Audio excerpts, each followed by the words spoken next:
कि ए हम वतनों, कर को तलाक दे दो और दस्तूर से निकाह कर लो, क्योंकि तिरंगा 3 रंग से नहीं 3 उसूल से बनता है, और वो तीनों उसूल हैं इंसाफ, बराबरी, भाईचारा।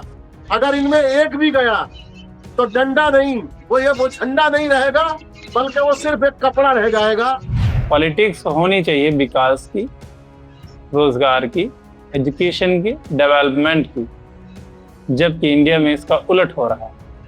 पॉलिटिक्स हो रही है धर्म की, जाति की, मंदिर की, मस्जिद की और कपड़े से पहचानने की। जिस देश के प्रधानमंत्री कपड़े से अपने नागरिकों को पहचानने लगे तो फिर हो ही जाता है कि राजा अपने रियाया को कैसे देखता है। भारत की जो आत्मा है उसकी विविधता में बसती है। अगर ये देश सिर्फ एक धर्म, एक भाषा या एक विचार तक अगर सीमित हो गया तो भारत अपनी असली पहचान खो देगा। नफरत की राजनीति कुछ चुनाव तो जिता सकती है, लेकिन वो समाज हार जाती है। और एक सच्चे सेकुलर भारत का निर्माण सिर्फ संविधान से नहीं होगा, बल्कि नागरिकों की सोच, नेताओं की नीयत, समाज की इंसानियत, इस सब से होगा। और जरूरी इसी बात की है कि हम ये तय करें कि हम अपने आने वाली पीढ़ियों को डर, शक और नफरत का भारत देना चाहते हैं, या मोहब्बत, बराबरी या इंसाफ का भारत। या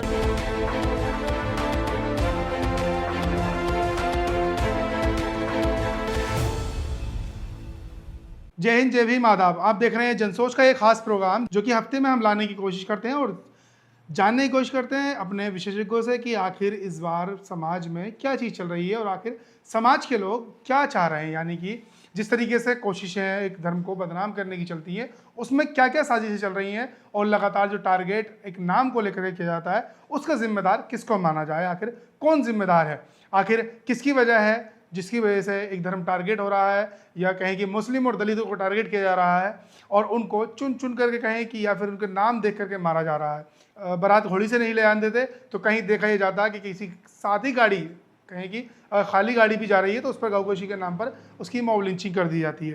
ताज़ा मामला भोपाल का है जो कि आप सभी की निगाह में है, उस पर भी बात करने की कोशिश करेंगे और जानने की कोशिश करेंगे हम कि आखिर इन हालातों का जिम्मेदार किसको माना जाए और आखिर इन हालातों से दलित, मुस्लिम और जितने भी कमज़ोर वर्ग हैं वो किस तरीके से बच सकते हैं और आने वाले टाइम में कैसे वो अपना उत्थान कर सकते हैं, कैसे अपने आप को मजबूत कर सकते हैं। इन सारी बातों को जानने की कोशिश करेंगे। हमारे साथ इस टॉपिक पर बात करने के लिए डॉक्टर मोहम्मद साजिद साहब हैं और एडवोकेट उस्मान साहब हैं। डॉक्टर मोहम्मद साजिद साहब इस्लामिक स्कॉलर हैं जो कि पिछली बार हमारे साथ भी जुड़े थे, और उस्मान एडवोकेट साहब जो कि सामाजिक कार्यकर्ता हैं। वो हर हफ्ते हमारे साथ जुड़ते हैं और जानने की कोशिश करते हैं हम उनसे कि आखिर ये जो चीज़ें चल रही हैं एक समाज के खिलाफ, उसको किस तरीके से बदला जाए, किस तरीके से समाज में एक माहौल अच्छा सा बनाया जाए और आखिर इसका जिम्मेदार कौन है इतनी बड़ी नफरत का। हम जानने की कोशिश करेंगे एडवोकेट उस्मान साहब से और डॉक्टर साजिद साहब से कि आखिर इस सारी परेशानियाँ जो समाज के सामने आ रही है इनका जिम्मेदार किसको मानते हैं और आखिर यहाँ तक चीज़ें कैसी आई हैं। डॉक्टर साजिद साहब और एडवोकेट उस्मान साहब, आपका बहुत बहुत स्वागत है। मेरा पहला सवाल है उस्मान साहब आपसे, क्योंकि आप सामाजिक कार्यकर्ता हैं, समाज में घूमते हैं और समाज की परेशानियों को देखते हैं और फिर उनको हल निकालने की भी कोशिश करते हैं। मेरा पहला सवाल यही है, मीडिया और सोशल मीडिया द्वारा सांप्रदायिकता बढ़ाई जा रही है, जिस तरीके से आपने देखा होगा और ज़्यादातर देखने के लिए चीज़ें मिल रही हैं कि थूक जिहाद, लफ्ज़ जिहाद, ये सारी चीज़ें ज़्यादातर, इसमें आप किसको जिम्मेदार मानते हैं? आखिर कौन इसका जिम्मेदार है जो इतने बड़े पैमाने पर एक कम्युनिटी को टारगेट किया जाता है? एडवोकेट उस्मान साहब, मैं आपसे पूछना चाह रहा हूँ। देखिए, जहां तक हमारे इस मुल्क में नफरत की जो सियासत है, ये अब इसकी चादर बहुत बड़ी हो गई है और जब तक इसे खत्म करने का कोई इंतजाम नहीं किया जाएगा तब तक इसके नुकसानात इसी तरह से हमें देखने के लिए मिलते रहेंगे। जहां तक इस पूरे मामले का ताल्लुक है, इस सब पर अगर हम बात करें तो भारत एक भूगोल नहीं है, बल्कि ये जो हमारा मुल्क है ये सभ्यताओं का, भाषाओं का, मजहबों का और संस्कृतियों का संगम है। और ये वो मुल्क है जहां मस्जिद की अजान, मंदिर की घंटियां, गुरुद्वारे का कीर्तन और चर्च की प्रार्थना ये सदियों से गूंजती रही है और एक साथ गूंजती रही है। भारतीय संविधान ने इसी विविधता को सेकुलरिज्म के सिद्धांत के माध्यम से संवैधानिक सुरक्षा दी है। लेकिन आज का भारत एक गंभीर चुनौती से जूझ रहा है और वो गंभीर चुनौती है नफरत की राजनीति। और ये आज के दौर में सबसे बढ़िया सब्जेक्ट है और इस पर गौर करने की बहुत ज्यादा जरूरत है। मैं शुक्रगुजार हूं आपका कि आपने इसको मौजूए बहस बनाया है। मैं इस सब पर ये खास बात कहना चाहूंगा कि ये जो नफरत है ये अचानक पैदा नहीं हुई है। मैं क्योंकि कोई भी जब चर्चा हो तो उसका इतिहास क्या है, कहां से आई, सबसे पहले हम इस पर बात करें तो ये अचानक पैदा नहीं हुई, बल्कि दशकों पहले धार्मिक ध्रुवीकरण, सत्ता की लालसा, इतिहास की चयनात्मक व्याख्या और सामाजिक असमानताओं के बीच धीरे धीरे इसकी एक धरती तैयार की गई। आज राजनीति का बड़ा हिस्सा विकास, शिक्षा और रोजगार से हटकर पहचान, धर्म और भावनात्मक उन्माद पर आधारित दिखाई देता है। इस सब चीज पर जो ऐतिहासिकता है वो कहीं ना कहीं हमारी हावी है और उसी के आधार पर इस नफरत की राजनीति को किया जाता है। तो भारत की सांप्रदायिक राजनीति की जड़ें वो औपनिवेशिक दौर तक चली जाती हैं, जो जिनसे हम लोगों ने आजादी हासिल की यानी अंग्रेजों से। उन्होंने भी फूट डालो और राज करो इस नीति से धार्मिक पहचान को राजनीतिक हथियार बनाया। और फिर उसके बाद जब आजादी भी मिली तो जो विभाजन हुआ, हमारे देश का जो बंटवारा हुआ, उसने भी हमारे जो इस मुल्क के दो बड़े मजहब थे, हिंदू और मुसलमान, उनके बीच अविश्वास की खाई गहरी कर दी। लेकिन आजादी के बाद पंडित जवाहरलाल नेहरू ने भारत को बहुलतावादी और धर्मनिरपेक्ष राष्ट्र बनाने की कोशिश की। लेकिन वक्त वक्त पर जो राजनीतिक दल है उन्होंने चुनावी फायदा हासिल करने के लिए मजहब का इस्तेमाल किया। और जो कई तरह के अध्ययन हुए हैं उसमें कहा गया है कि भारत की राजनीति में धार्मिक राष्ट्रवाद और बहुसंख्यकवाद ने धीरे धीरे लोकतांत्रिक विमर्श को प्रभावित किया। और इस सबको जब सबसे ज्यादा हवा मिली वो 1990 के दशक में बाबरी मस्जिद के आंदोलन से मिली। और जो उसके बाद दंगे हुए उन्होंने सांप्रदायिक राजनीति को एक नए रास्ते पर डाल दिया। उसके बाद धार्मिक पहचान चुनावी रणनीति का एक तरह से स्थायी हिस्सा बनती चली गई।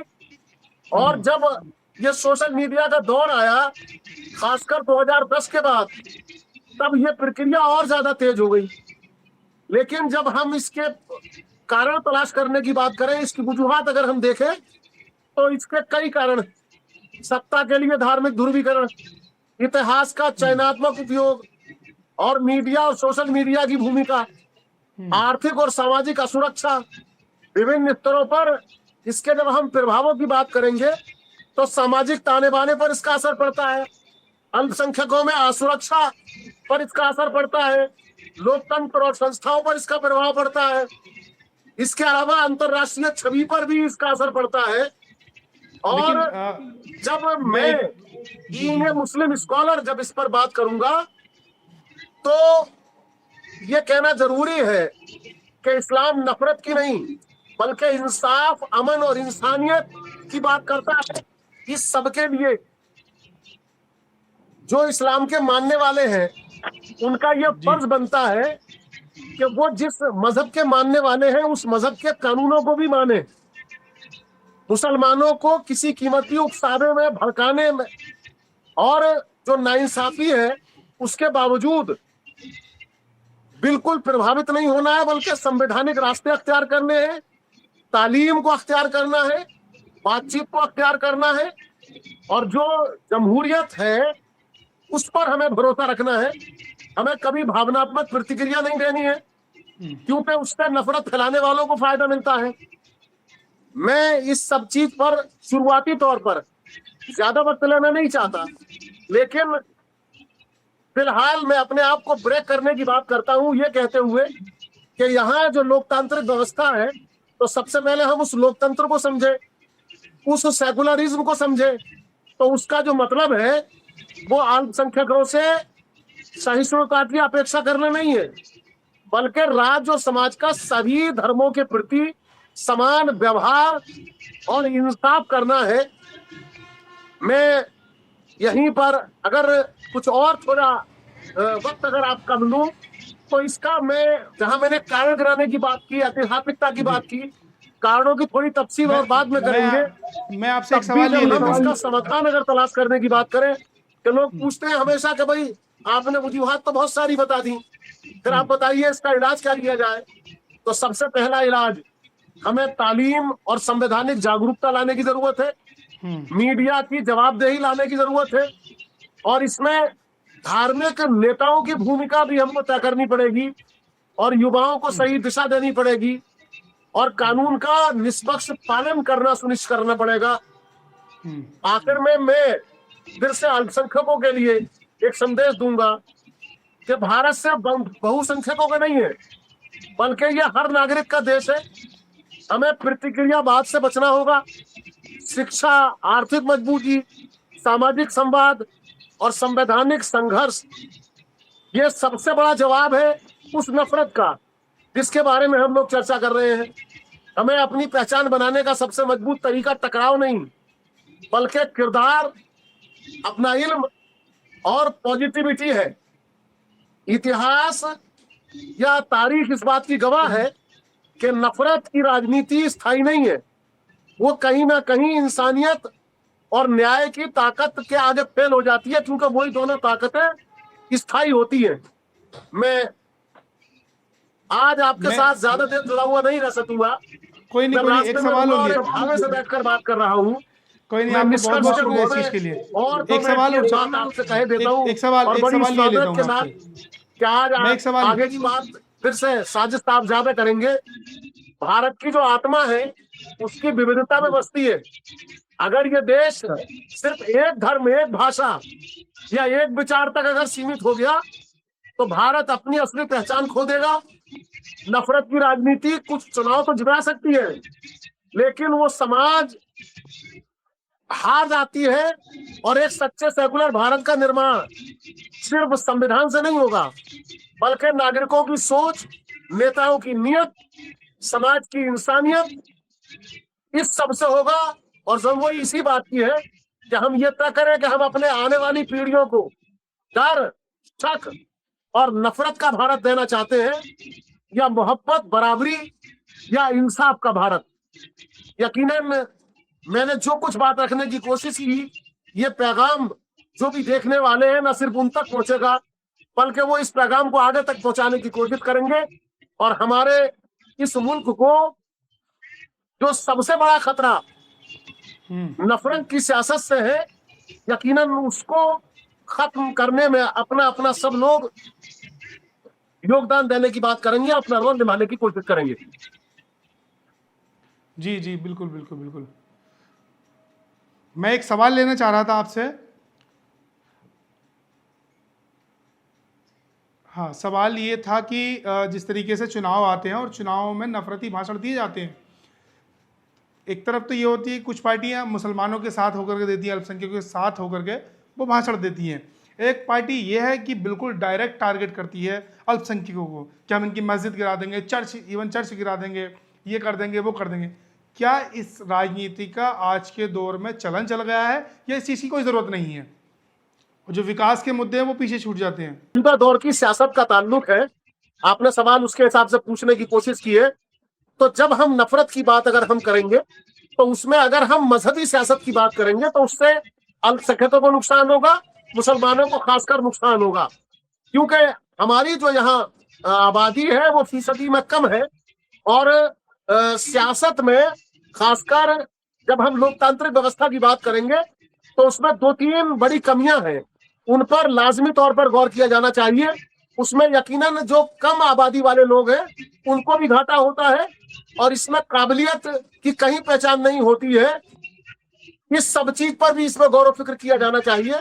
तो यकीनन हमारे और आपके ये सवाल जवाब, इसके अलावा भी जो और हमारी डिबेट्स वगैरह होंगी उनमें यकीनन होता रहेगा और उसके हिसाब से चलते रहेंगे।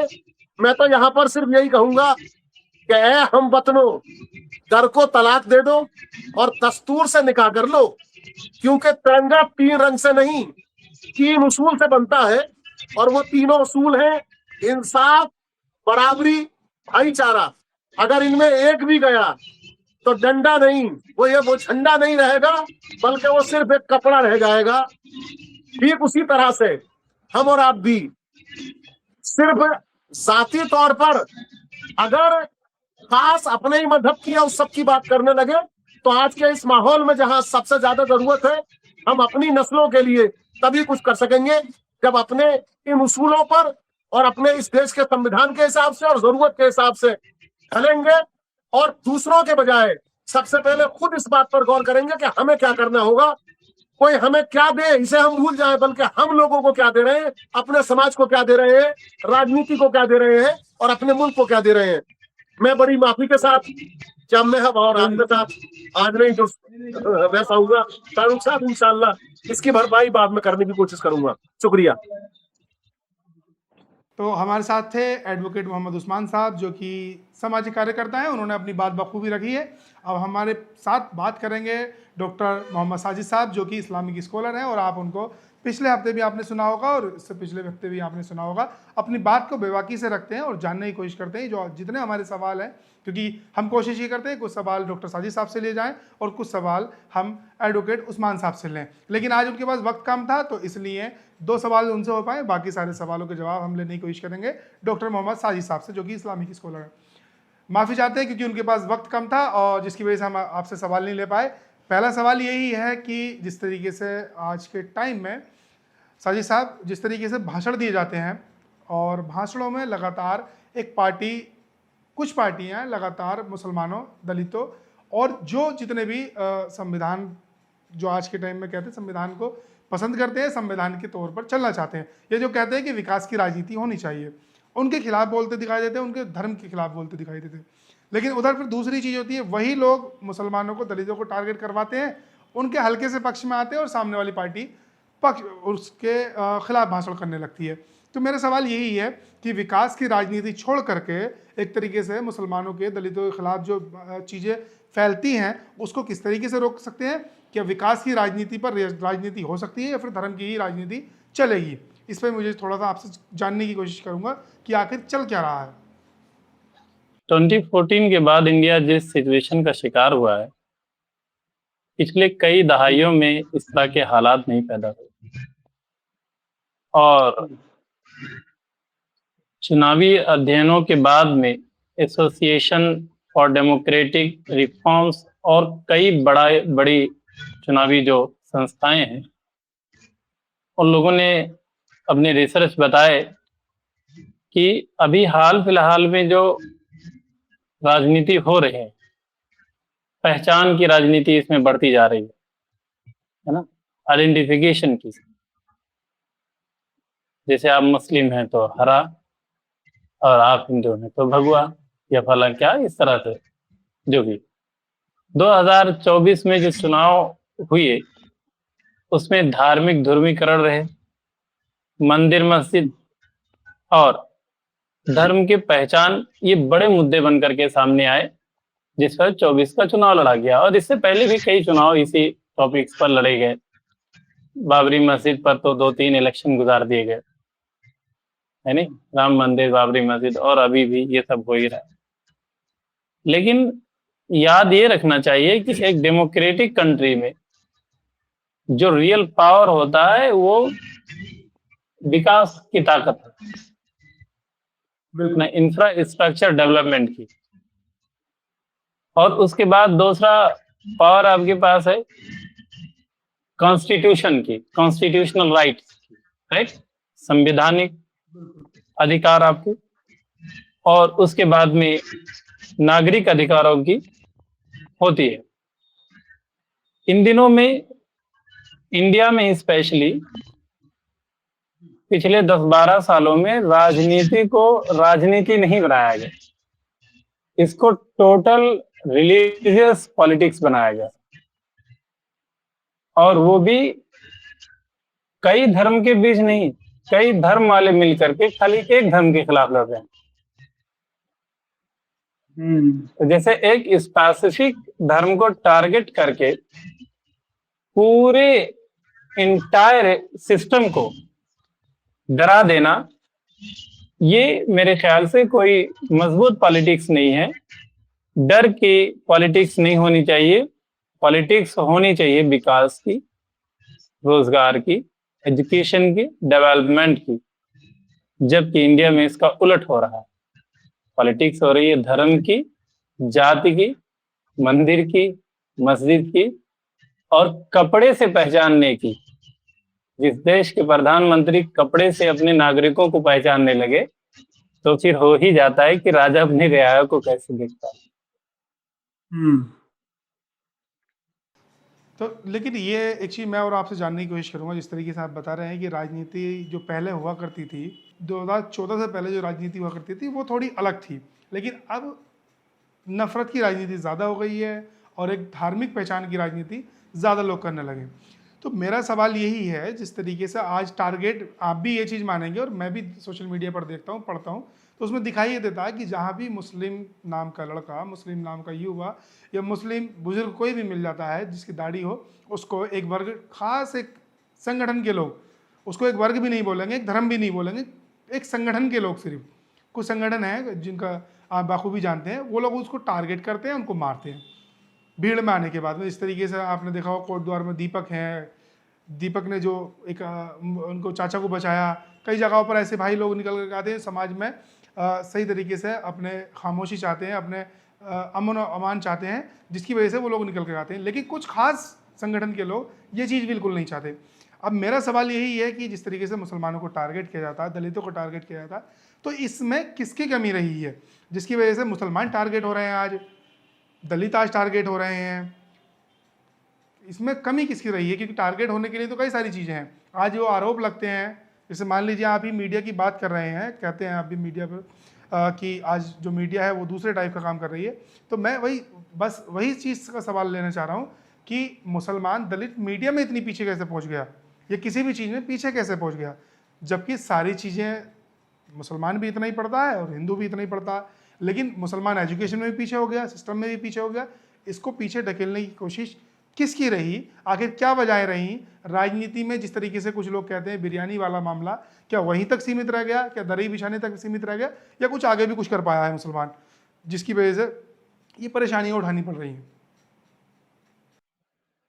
असल में शाहरुख, दो चीजें समझ में आती हैं। एक तो सोशल मीडिया का बड़ा किरदार है इसमें, और दूसरे नेताओं के जो सांप्रदायिक भाषण है, ये दो चीजें।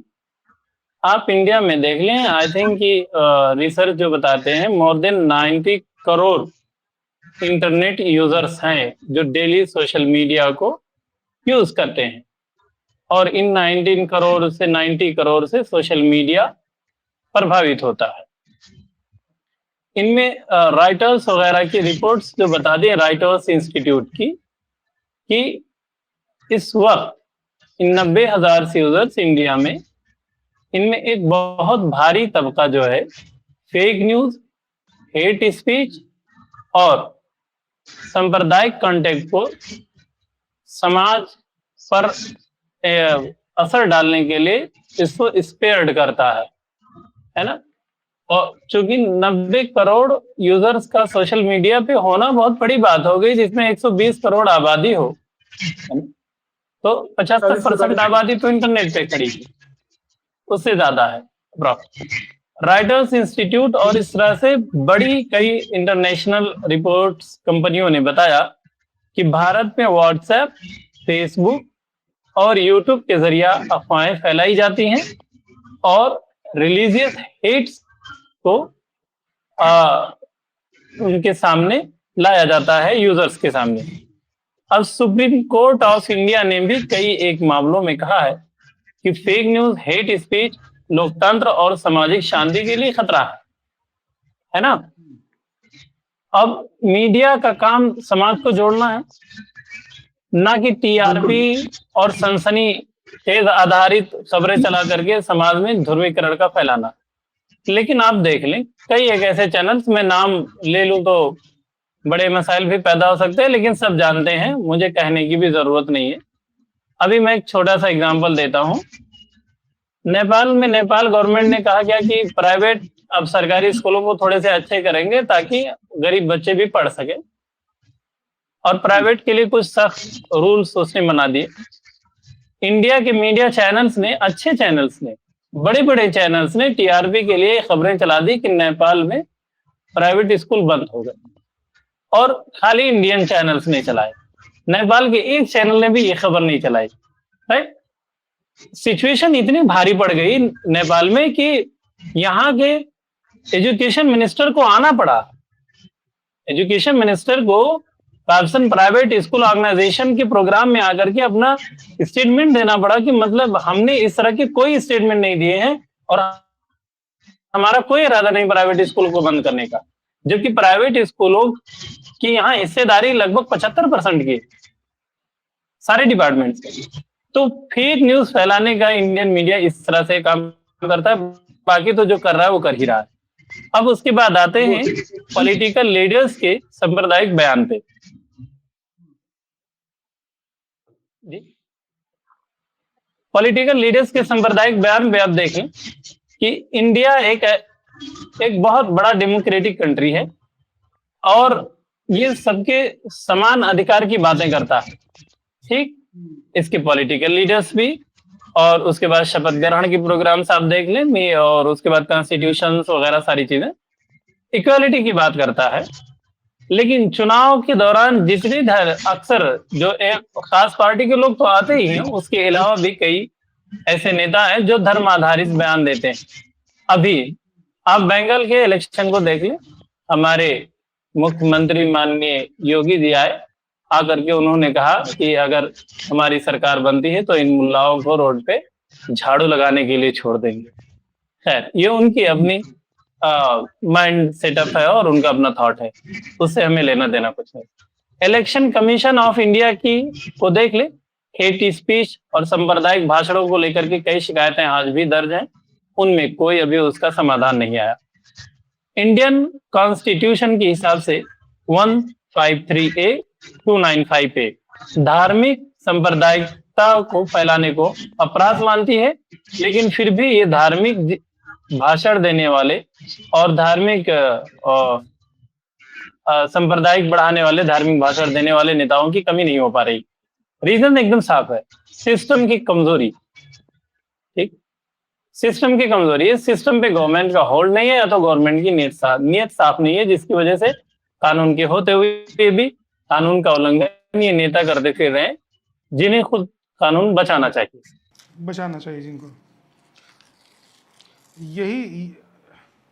यही चीज़ें देखने को मिलती है कि जो आउट ऑफ कंट्री है, फॉरेन वाली कंट्री है, वहाँ पर सोशल मीडिया फेक न्यूज़ फैलाता है, और जो मेन स्ट्रीम मीडिया होता है वो उसको डिफीट करता है, आकर के वो फैक्ट चेक करता है, उसको बताता है कि यहाँ पर ये चीज़ गलत सोशल मीडिया ने दिखाई है, यहाँ पर ये चीज़ है।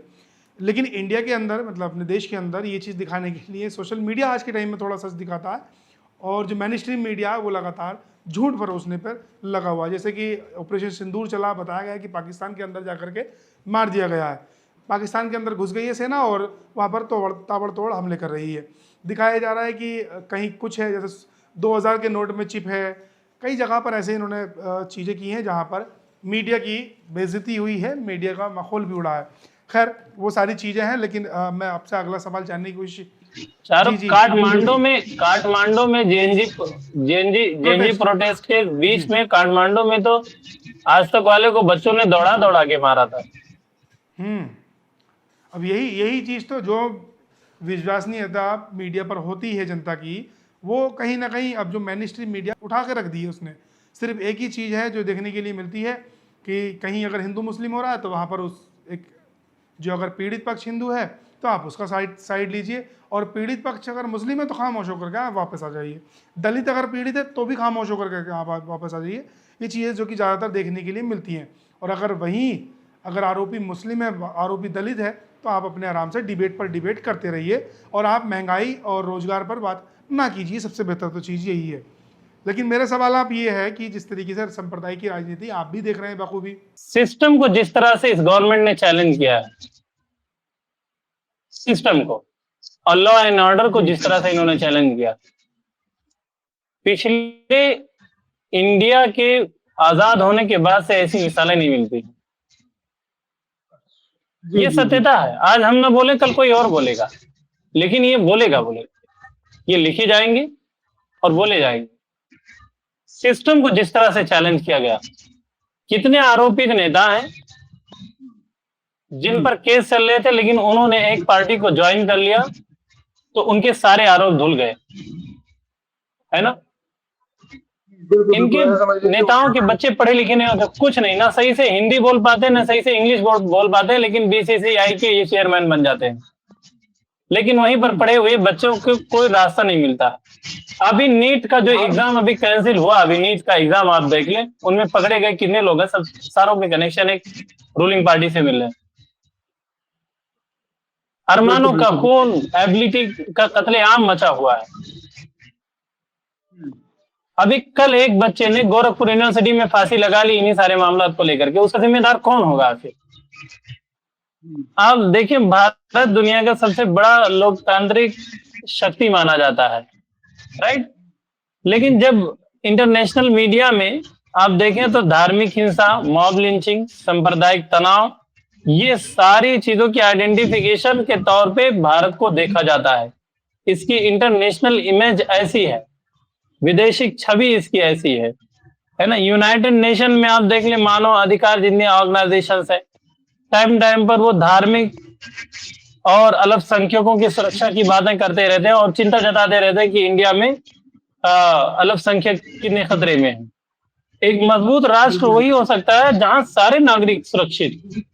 हमने भी 1000 अप्रोक्सीमेटली हुकूमत की है, रूलिंग किया है ना। हमारे कई बादशाह इंडिया में गुजरे, लेकिन बता दें आप कि हमारे दौर में कोई गुजरा हो ऐसा? औरंगजेब आलमगीर जब बादशाह थे, उन्होंने खाली एक ब्राह्मण बच्चे के इंसाफ के लिए एक वजीर का गला काट दिया था, कत्ल कर दिया था। आप इंसाफ की इससे बड़ी मिसाल ला सकते हैं?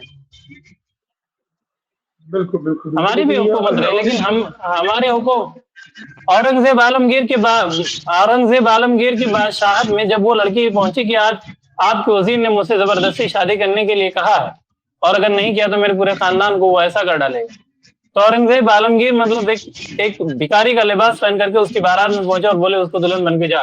और जब पहुंचे देखा कि उसका वजीर इस तरह से है, तो तलवार निकाली और वहीं गर्दन मार दिया। आप इंसाफ, इससे बड़ी इंसाफ आप ला सकते हैं? लेकिन साहिब साहब, जिस तरीके से आप बता रहे हैं कि औरंगजेब का जो इंसाफ था वो सबके लिए सही था, आज की सरकार सबसे बड़ा दुश्मन जो मानती है औरंगजेब को मानती है। क्या उस वक्त के जो इतिहासकार लिखने वाले थे और जो आज के इतिहास लिखने वाले हैं उनमें कोई फ़र्क है, या फिर जिस तरीके से युवाओं में जो एक तरीके व्हाट्सएप यूनिवर्सिटी के ज़रिए और जो जहर घोला जा रहा है औरंगजेब के खिलाफ और मुसलमानों के खिलाफ, आप इसको किस तरीके से देखते हैं? क्या इसमें जो मुसलमान हैं, जो इतिहास जो पढ़ना लिखना जानते हैं, क्या उन्होंने कुछ नहीं लिखा कभी, या फिर उनके लिखे हुए इतिहास को मिटा दिया गया है? इस पर मैं थोड़ा सा आपसे कुछ जानना चाहूँगा।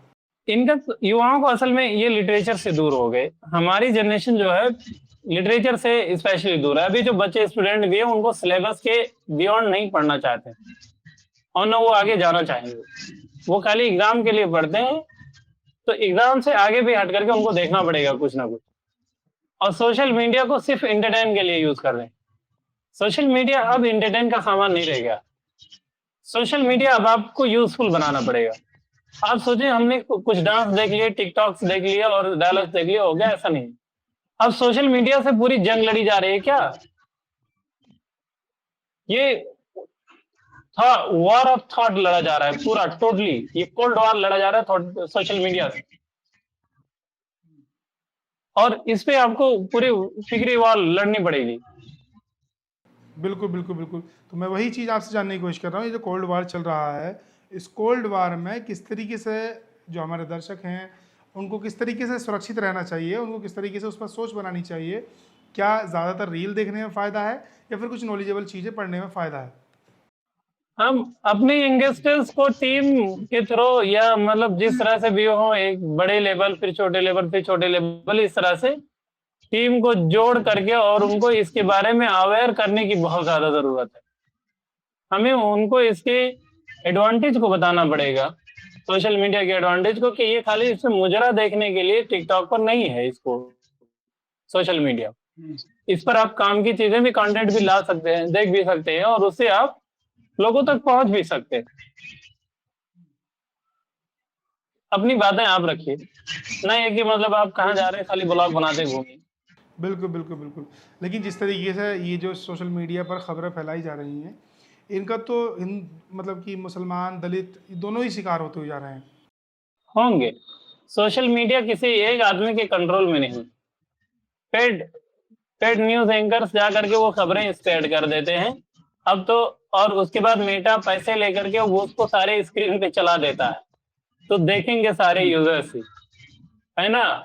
तो आप एक जासूसी अदब स्पाई नॉवेल पढ़ेंगे तो जानेंगे कि जिस तरह से केसेस होते हैं उसी तरह से उसके रास्ते निकाले जाते हैं लड़ने के लिए। क्राइम जिस तरह से किया जाता है उसी तरह से उसको तलाशने का भी रास्ता अपनाया जाता है स्पाई नॉवेल में। तो जिस तरह से परेशानियां बढ़ रही हैं, सांप्रदायिकता बढ़ रही है, उसी तरह से उसको तोड़ा भी जाएगा। जैसे सोशल मीडिया से सांप्रदायिकता फैल रही है ना, तो सोशल मीडिया से ही आप तोड़ सकते हैं। अगर हम लिख करके अखबार में छापेंगे, जब तक ये 2 मिनट में न जाने कितने मिलियन व्यूज जा चुके होंगे। तो अब हमें अखबार के पीछे ना पढ़ करके हमें अब सोशल मीडिया पे आना पड़ेगा। बिल्कुल बिल्कुल। जो देश में नफरत फैल रही है, तो कि दलित और मुस्लिमों को क्या करना चाहिए? कि एक साथ आकर के इस लड़ाई को लड़ना चाहिए? जो भेदभाव की लड़ाई चल रही है, कपड़ों से पहचानने वाली लड़ाई चल रही है। देखिए, सच्चर कमेटी की रिपोर्ट ने बताया कि भारतीय मुसलमान और दलित ये जितने लोग हैं, ये सामाजिक और आर्थिक तौर पर कई मामले में पिछड़े हुए हैं, ठीक। और इसी तरह दलितों के खिलाफ अत्याचार के भी कई हजार मामला सुप्रीम कोर्ट में पड़े हुए हैं, और मुसलमानों के खिलाफ भी। उसके बाद में नेशनल क्राइम रिकॉर्ड्स ब्यूरो के आंकड़ों के अनुसार आप देखें तो अनुसूचित जनजातियों और अनुसूचित जातियों और जनजातियों के खिलाफ अपराध लगातार आ रहे हैं कोर्ट में भी, डिस्ट्रिक्ट कोर्ट हो या हाई कोर्ट हो या सुप्रीम कोर्ट हो, जिस तरह से भी। इसका मतलब ये है कि यह देश, ऐसा लगने लगा है कि यह देश कमजोरों का नहीं है, अब खाली उन लोगों का है जिनके हाथ में सत्ता है और पावर है। हालांकि ऐसा नहीं, ये देश जितना प्रधानमंत्री का है उतना रोड पे सोए हुए मजदूर का भी उतना ही है। जितना गृह मंत्री का राइट है उतना ट्रेन में चाय बेचने वाले और समोसा बेचने वाले एक आदमी का भी है, क्योंकि इस देश को एक संविधान के तहत कंट्रोल किया जाता है, और संविधान जमीनी स्तर पर भी, प्रैक्टिकली और लिटरली दोनों तौर पर भी, मुस्लिम हो, दलित हो, जाति हो, जनजाति हो या किसी भी कास्ट के लोग हो, सबको बाबा साहब अंबेडकर ने सबको इक्वल राइट की बात की है, और संविधान उन्हीं की लिखी हुई बात किताब है ना, उन्होंने लिखा, और उसका इम्प्लीमेंट भी ये भले ही उसके खिलाफ करते रहे हो, लेकिन अपने शपथ ग्रहण में तो कसम ये संविधान की ही खाते हैं। बिल्कुल बिल्कुल बिल्कुल। तो हमारे इन ईमानदार नेताओं से एक रिक्वेस्ट ये है इन ईमानदार नेताओं से कि अगर माँ की कसम खाएं तो माँ की इज्जत बचा के रखें, जैसे संविधान की कसम खाते हैं तो संविधान की भी इज्जत बचा के रखें। बिल्कुल बिल्कुल बिल्कुल। मेरा एक सवाल हो रहा है आपसे कि जिस तरीके से चीज़ें चल रही हैं, मुसलमानों के खिलाफ अगर कोई चीज़ होती है, वहाँ पर हिंदू भाई भी आगे बढ़ करके आते हैं। वो संगठन से, जिस संगठन से जुड़े हुए लोग हैं उनको छोड़िए आप, अगर 1 मिनट के लिए छोड़ें हम, लेकिन जो सही में जो अमन पसंद हिंदू हैं वो भी आगे बढ़ करके आते हैं, दलित भी आगे बढ़ करके आते हैं, और मुसलमानों के खिलाफ हो रहे अत्याचार को दूर करने की कोशिश करते हैं। ऐसे ही मुसलमान भी कोशिश ये करता है कि उसको किसी तरीके से किसी को चोट ना पहुंचाई जाए, किसी के मन को ठेस ना पहुंचे।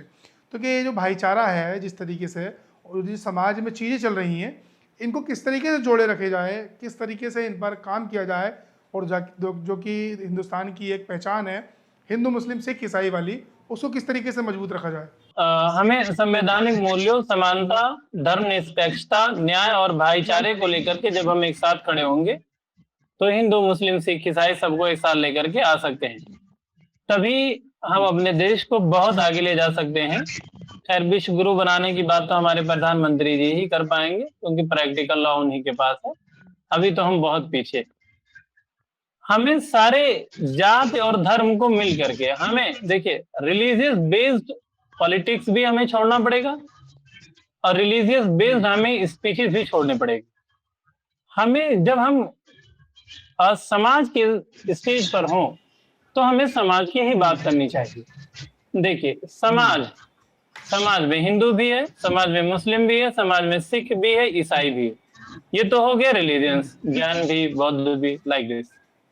और अब आप कास्ट पे आ जाए तो इसी समाज में ब्राह्मण भी है, तेली भी है, खान पठान है, मियाँ फकीर है, सैयद है, सब है ना। लेकिन आप दो चीजों को देखें, मैं हिंदू धर्म को नहीं जानता कि उनकी किताबों में क्या बातें मिलती हैं, पर मैं दोनों चीजों को जोड़ रहा हूं, दो चीज को। एक इस्लाम क्या कहता है कि यहाँ किसी अरबी को किसी अजमी पर कोई फजीलत नहीं है, बस लास्ट। यानी अगर वो कोई मुसलमान अरब का रहने वाला हो तो अरब के अलावा के मुसलमान को कोई फजीलत नहीं है। हाँ, ये कि जब बहुत ज्यादा नेक आदमी हो तो उसको फजीलत हासिल है, मतलब वो अच्छा है, लाइक दिस, ठीक है। और सारे मुसलमान बराबर हैं, मुसलमान हो या इंसान। जैसे देखें, मस्जिद में नमाज पढ़ने के लिए चाहे बादशाह पहुंच जाए तो पीछे उसको जगह मिलेगी तो उसको पीछे ही खड़ा होना पड़ेगा, आगे नहीं जा सकता है वो, पीछे खड़ा। बिल्कुल बिल्कुल। तो इक्वालिटी की एक बात है। और इससे मिलते जुलते आप संविधान को जोड़ लें, संविधान भी सबकी बातें करता है। क्या संविधान कहता है कि सारे लोग बराबर हैं, इनको हुकूक बराबर दिए जाए, इनकी इज्जत बराबर होनी चाहिए, इनको समानता दी जाए हो, और चाहे बाभन हो, मियाँ हो चाहे सैयद हो, खान हो या पठान हो, खून की कीमत सबकी बराबर है। बराबर है। ब्लड बैंक में जब खून मांगा जाता है तब हिंदू मुसलमान सिख ईसाई कहकर नहीं मांगा जाता।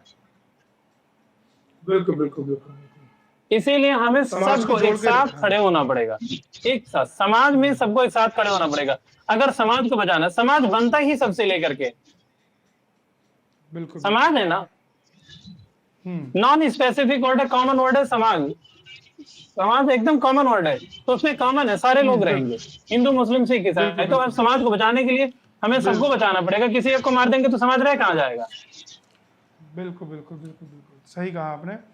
चलिए, वक्त का थोड़ा तकाजा होता है क्योंकि सोशल मीडिया है, लगभग 40 मिनट से ज़्यादा हमारी ये बात होते हुए हो गए हैं।